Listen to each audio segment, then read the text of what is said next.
is when I started to read, I picked up this book, and to confess to you also, I've not finished it. Because I've been mixing my movie, and while traveling, I've been reading it.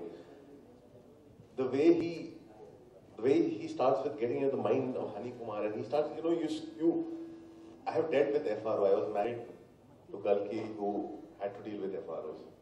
And I know in my movie, Yellow Boots, you see the whole world of FRO right in the beginning of it, and the way it is, and that whole sense of power over somebody who was like, that whole sense of superiority in that moment that they feel over, especially when they're dealing mostly with white skin, that suddenly they start feeling like, oh, she's here to get her visa extended, or he's here to get, and suddenly they have this superiority thing that comes into them, and they start becoming this animal.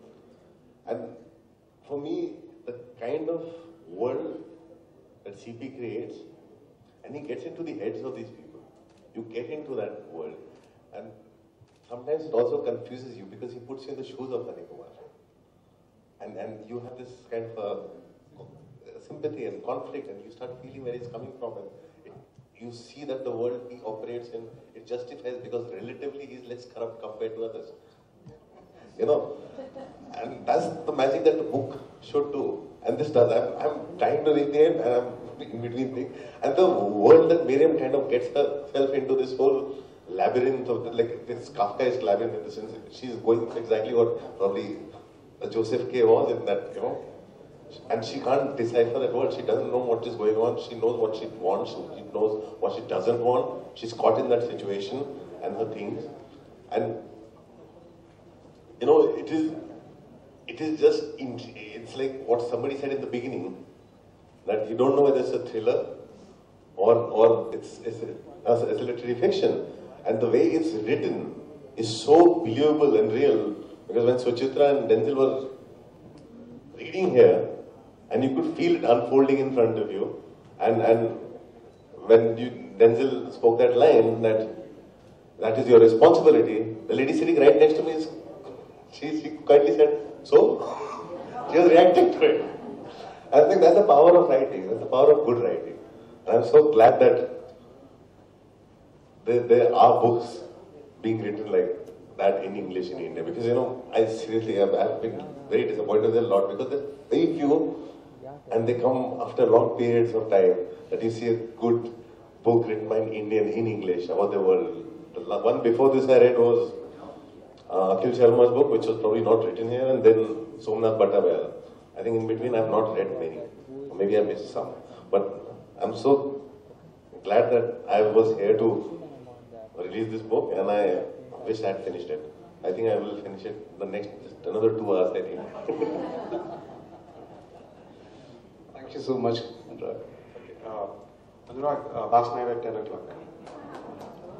Okay, and I think that speaks volumes. And before that, I was very worried, because I called CP and I asked him, CP, what would you classify this book as? Would you call it a thriller? He paused for a minute. Okay, and I don't know why thriller writers don't want to be called, thriller writers. But CP turned around and said, it's a literary fiction. But so I was wondering how, okay, fine, it's a literary fiction, but it's a thriller too. And, well, he didn't agree. But to my mind, I finished about 210 pages or so last night, and the balance I finished this morning. And to me, I have never read any other book so fast in my life. I think that speaks volumes. When you read the book, there's a character called Honey Kumar. And if you read the book, and the character really gets into you. And he's a bit of, how do I put it? He's a bit of Ranjit, Gulshan Grover, Ajit, and Gabbar Singh combined. Can you just imagine the power of that particular guy? A mixed breed of all. He's a mixed breed of all these 4 guys, and he doesn't let you go. And that's the power of this guy, and the power of the narration of this book is just too good. Despite the language, which is very flamboyant, the story moves extremely fast, and I would say that each one of you should not only read this, but probably go back and post it on Facebook and Twitter, and make sure you spread the word so that people go ahead and buy this stuff.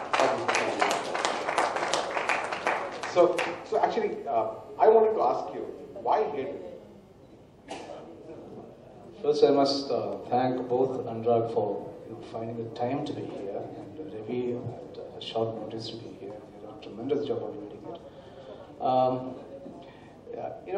One of the things which I think in terms of writing is that because I keep saying this to everybody who listens to me, I am a bit of a nutcase. I must tell you that for a very long time I thought that everybody was normal except me, but towards the end of my midlife I realized that everybody was mad except me. But there is anxiety neurosis at work, so every sentence has to lead to something. There is a thing, what is going to happen next is a problem with me. I have no idea what's going to happen next, but then I'm curious. Hedel actually comes from a Greek word called Hades. It's the abode of the dead. It's another world. That's one aspect of it. The other aspect of this Hedel is that there's a particular marine region in the sea, which is about 23,000 feet deep, and where the opacity and the density and pressure are really high, and so are currents, which is what happens between people. I'm finding more and more that people are constantly wearing masks, and as things go by, as years go by, I realize that there's not much difference between the mask you wear and the face that you have grown. So, there is something about that.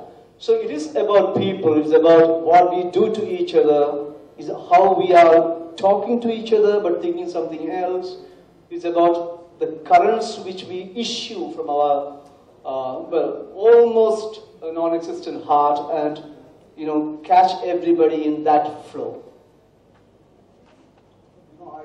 When I was reading, somewhere in the book, you quote, Hani Kumar had thought, needed good sex on a regular basis. Half the problems that people had were because, just like him, they were oversexed and underfucked. So, and he says that balance that, and you had your money's worth. Yeah, I think it's well put. That's all I can say. Well, oversexed and underfucked is a certain kind of state of mind which kind of represents India. And the moral condition, the kind of things we ask of other people comes from that actually. The entire thing is a very defensive posture. And we keep talking about, why you should be like Ram, Maryada Purushottam, and it's all I would think. I hope, my former management is not here because I might be taken to court on that. The Maryada Purushottam himself is an extremely defensive person. If you read Ramayana, how can you desert your beautiful, sensitive, sincere wife because the public perception will damage you? How do you do that? How do you say that, I'll let her walk through the fire, man, because I need to appear as good? There is something about it which tells the conscience or speaks of the conscience of this country. There's one perception which you put out, and there's some reality which you really live. So I suppose I stand by the story as a good reporter. So you talked about, I'm just digressing from the book, you just talked about the fact that had your management been here, there would have been something, So what's the story about your exit from DNA? Would you want to clear the air and probably, come clean on it? Is anyone from the management here? Please put up your hands. Oh, you are the management, all right. Okay. Bother you? The management doesn't bother me, but what I am going to say might eventually bother me because my monies are with my office, and I think I would like to have it before I leave. So I think I'll let that pass. Okay, so he Yeah, well, I do. Now I know. This is the whole point. The point is that things are so complex and undercut. That's what we're talking about. With that declaration, would you want to reconsider your statement? Yeah. I don't think I will say the story till about Wednesday or so, and after that, perhaps, when my bank guys will call me up, we will talk. In the book, you talk about... But apart from that fact, and apart from that, I really have a problem with quite a few things which happen right in the midst of us. The way I look at this whole thing, writing just now, the invented word, is actually going through one of its most critical periods because, unlike earlier times, you had through history periodic interjections into language, whether it's Shakespeare or Euripides, or if you're talking about the modern George Orwell. There are periodic interjections into language in terms of new words, new blood coming in, right? Now we are living in a place where technology has sort of killed it, and the reason why what technology has done is, you won't say charger, you will say CHGR. It's taken for granted what you mean. So we live in a taken for granted situation where the language itself is hurtling into a phonemic future. It's moving into a future where there's no real meaning, only an implication of meaning. Now that's one aspect of it. But when you talk about, religion and the remarks we pass, there's another version to the language, and that is that language lends itself to mind management, not religion. Now, we have any number of gurus here. In fact, since I have quit my paper, I probably would like to set up a consultancy called Life Coach. Life Coach. Anyway, not a bad idea because it gives you money. Everybody wants to be successful, right? Now, the Life Coach basically means giving sound bites. Now, that is what is happening to religion. You're talking about mind management. You're not talking about spirituality. So what you're talking in real terms is always some sort of a sound about things. The remarks I have passed on Burqa and Christianity have really nothing to do with the godly part of it. Because I believe to a large extent that, we are living in a world without God. Either God has forsaken us or you have forsaken God. And the trajectory of that is something which is very strange because you're actually talking about a strange world we are thrown upon yourself. You really can't believe that, God is going to rescue you from your, terrible life because you believe in Him. You can't really believe that. You can't think of that in any terms of sincerity. You can't do that.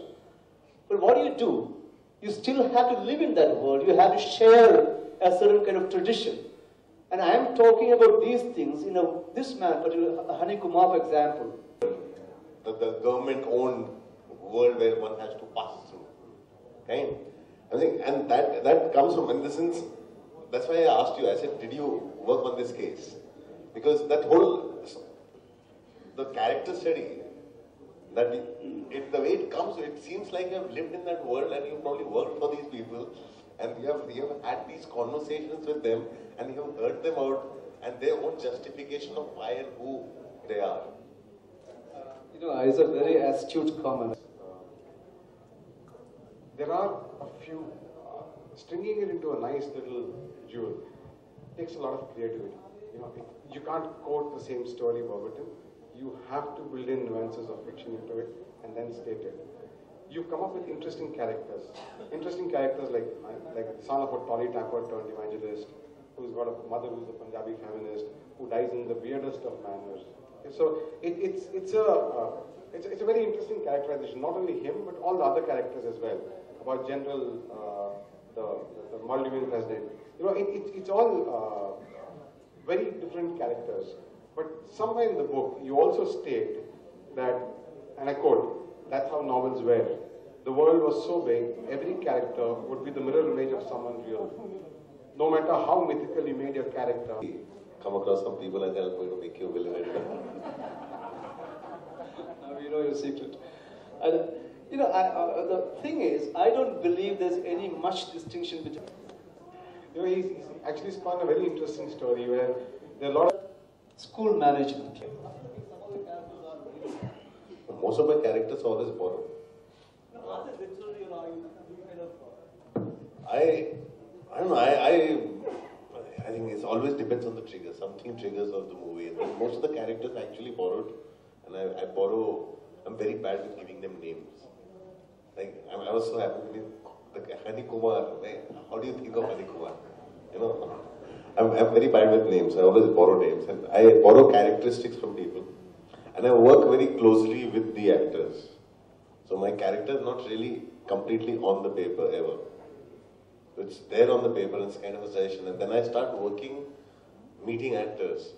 And when I meet actors, and suddenly some actor kind of works for me, that's when the character from the page, it becomes the character.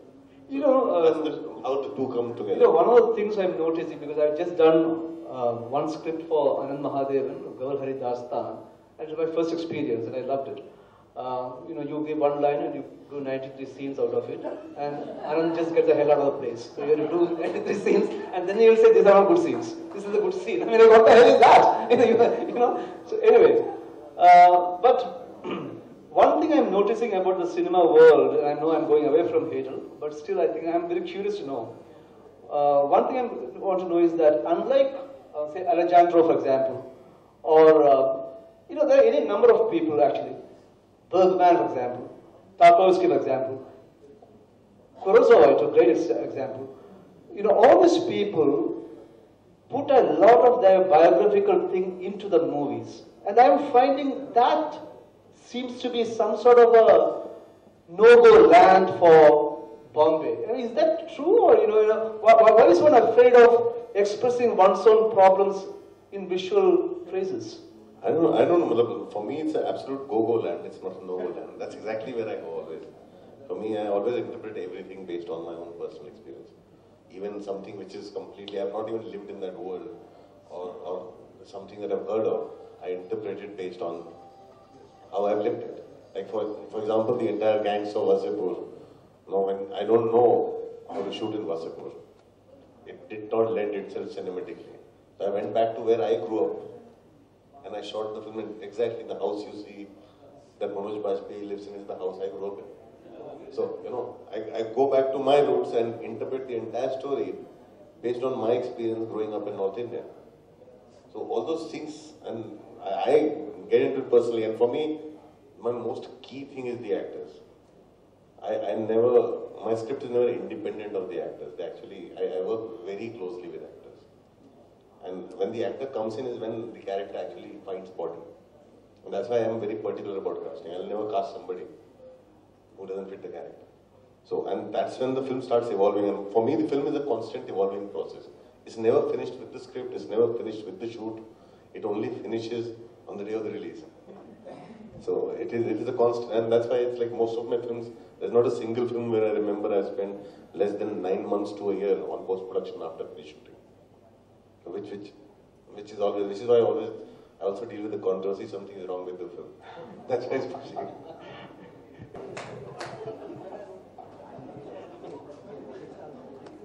Not a bad question, that one.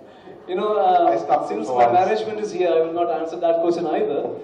But I must tell you that, you know, there are 2-3 things which I keep thinking to myself. And one is that, as a society, we live in a world without myths. You know, we have to have mythology, right? So that thing is over. You know, you've lost the wonder, you've lost the epic scale, you've lost the, you know, the Homeric thing, you've lost the Ramayana thing, Mahabharata, the great waste of Mahabharata. You've lost it all. What is a new mythology? It's a secular mythology. What is it? It's news. You have to have news. And news has replaced a whole lot of traditions in talking and writing and living. What do? You keep talking about Narendra Modi all the time. Why? I mean, why do you do that? You know, there was a time when I used to have a column called Low Life, long back in Times of India. All of you look very young, too young. You look like minors. I should not be even talking about these things. It will be misguiding you into the ways of art, art and stuff like that. No, but I used to have a column Low Life, and then I followed that up with a column called Pitch. Now, if I wrote those columns now, I would be in jail. Because situations evolved where you have to be playing to protectionist lobbies. Everything is a matter of rights, right? Dalits have rights, women have rights, gays have rights, everybody has a right, right? So you are taking things out of the ambit of humor, right? You can't attack anything, you can't laugh at anything because everybody's going to say, boss, you are hurting me, you hurt me, you hurt me. Remember? You hurt, with that you hurt me. I'm offended. That's where our association began. From this book. And everyone should read this book. CP, I have a question for you. Yes, sir. You spoke about Maryada Purushottam Ram not being Maryada Purushottam because of the cruelty restriction of Sita. I have read a version of Ramayana which says that the incarnation of Lord Vishnu in the body of... I don't remember the name of the author, but that's a possibility. You have to give me the source.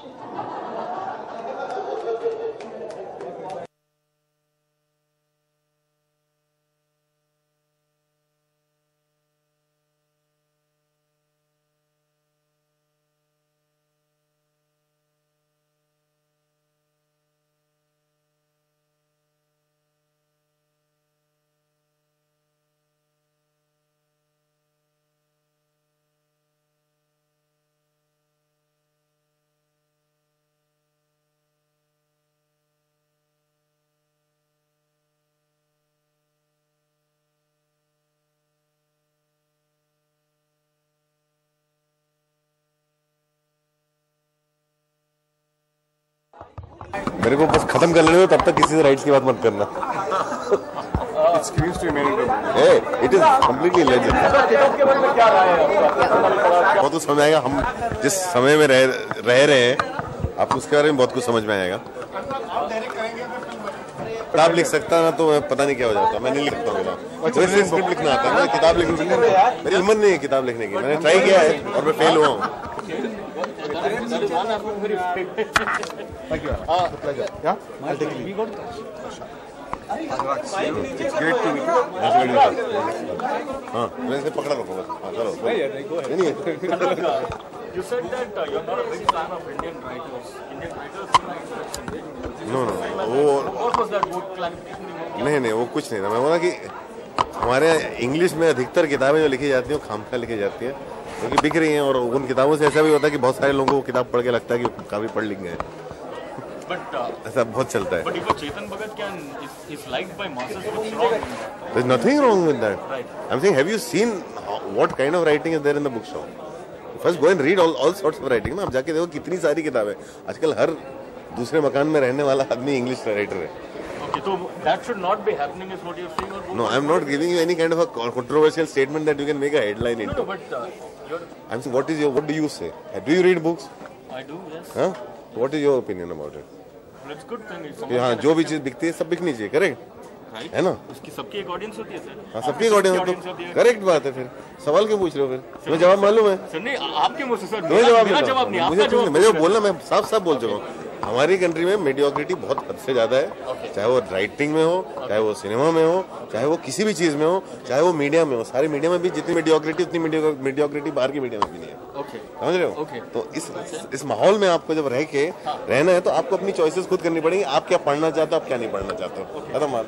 ये ओवरसेक्स्ड और अंडरफक्ड का मतलब फिल्मों में कितना है? वो जिस राइटर ने लिखा था किताब में, अब ये सवाल उनसे पूछिए. मतलब आप नहीं सहमत हैं इनसे? हाँ? मतलब वो टर्म मैं उनकी हर चीज से सहमत हूँ, उनकी किताब से सहमत हूँ. आप जो है दूसरों के शब्द मेरे मुंह में क्यों पूछना चाह रहे हैं, ये जानना नहीं. आप इस तरह से सवाल करेंगे, मैं आपके आज मैं आपका नाम लेके आपको बैन करूंगा क्योंकि आप जबरदस्ती के सवाल पूछते हैं और जबरदस्ती आप उसको कंट्रोवर्सी बनाते हैं और जबरदस्ती आप सवाल का मतलब क्या. आप सवाल का मतलब बताइए. आप अपनी शक्ल दिखाई मीडिया के सामने. आइए इधर आइए. ये आप सवाल पूछिए मुझसे. चलिए खड़े हो. There is something called as oversexed and so there was a discussion happening. आप बताइए पहले इसका मतलब क्या होता है. So no, the essence of the fact is he said that in India every audience is oversexed and underfucked. It doesn't say that in the book. Have you read the book? No, that is what I'm asking. Have you read the book? The discussion that happened there. No. Have you read the book? No, I have not. I will First read the book, then ask the question. Correct, sir. Never ask the question without reading the book. वही चीज है. आप बिना film देखे पूछते हैं आपकी film ऐसी क्यों है. सर नहीं. आप पहले अपना इन्वेस्टिगेशन करिए, किताब पढ़िए और फिर आके सवाल पूछिए. मैं आपके सवाल का जवाब दूंगा. Correct. I understand. There was a reading session that happened. Based on that, I asked the question. In the reading session, that word was never used. So no, in this session, when In that discussion happened, who discussed it? CP Go and ask discussed them. it. I just asked him. Why are you asking me this question? Sir, no, you So can. that you can make a headline. No, sir. Shut Not up. at all. मैं जा रहा हूँ। तुम्हारी वजह से क्या हो चुका ना हमारा भैया? बात करने का मन नहीं करता कहीं